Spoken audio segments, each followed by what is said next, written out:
माझं नाव शीतल परमेश्वर पवार. मी इथेच राहते महादेवनगरला. सगळे मला आता काही जणी ओळखतात, काही जणी ओळखत नाहीये.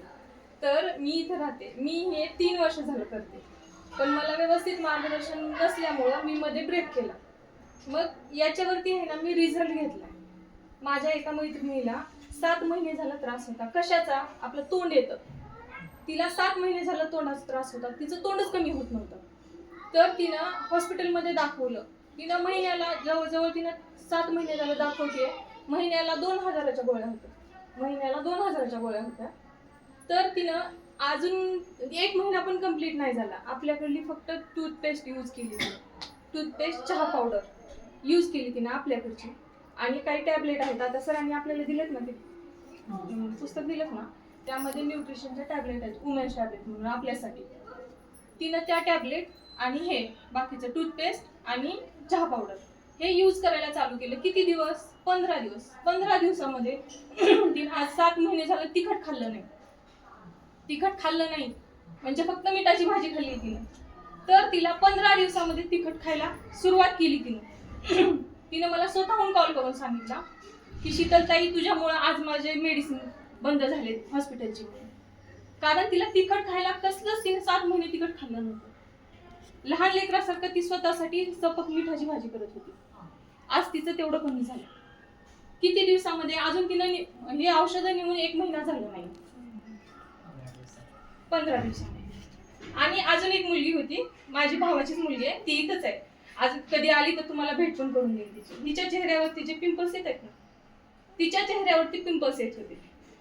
ती त्वचा तज्ञाकडे दाखवत होती. मग तिने मला काय म्हटलं एक दिवशी, शीतलताई मी खूप परेशान आहे, माझे पिंपल्स कमी होत नाहीयेत. आणि मी हॉस्पिटलला दाखवलं. एका टायमिंगला 1000 रुपयाचे टॅबलेट देतात. मी म्हटलं ठीक आहे, मी जे सांगते ती करते का तू? हो ठीक आहे, मी करते बोलली ती. मग मी तिला म्हटलं माझ्याकडे क्रीम आहे, ती क्रीम तेवढी तू यूज करून बघ. बरं ठीक आहे म्हणली. मला तिने सुरुवातीला काय बोलली, कशावरनं कमी होईल मला सांगते. म्हणजे कमी जर झालं तर तू काय करणार? मग तिला असं एक्साइटमेंट मध्ये तिला काय सांगू हेच कळलं नाही. ती काय म्हणली, जर माझं कमी झालं ना तर तुझा मी सत्कार करेन बोलली. हा ठीक आहे चालेल म्हणलं, काय हरकत नाही. म्हणलं तू एवढ्याची औषधं आणली ना, माझ्यासाठी तू काय कर, 100 रुपये खर्च कर. म्हणलं काय करू?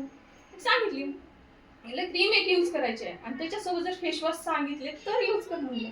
मग तिने काय केलं, फेस वॉश एक घेतला यातला, आणि जी मी क्रीम सांगितली ना त्याच्याशिवाय तिने दुसरी क्रीम वापरलीच नाही. आणि आपण एवढं हॉस्पिटलमध्ये 1000-2000 रुपये घालतो. जर तुम्हाला 200 ते 100-200 रुपये जर कमी होत असेल तर कोणाला का नको आहे? मग तिने पहिल्या वेळी काय केलं, ती क्रीम माझ्याकडे घेऊन गेली.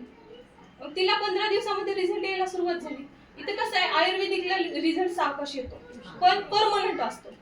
आणि आपण जे मेडिकल मधनं घेतो, आपण गोळी घेतल्याबरोबर 5 मिनिटात आपल्याला रिलॅक्स वाटतं, पण ते परमनंट असतं का? त्याचे साईड इफेक्ट आपल्याला माहिती आहेत का? मग त्यासाठी तिने काय केलं, 1 महिना यूज केलं, तिला बदल वाटायला लागला.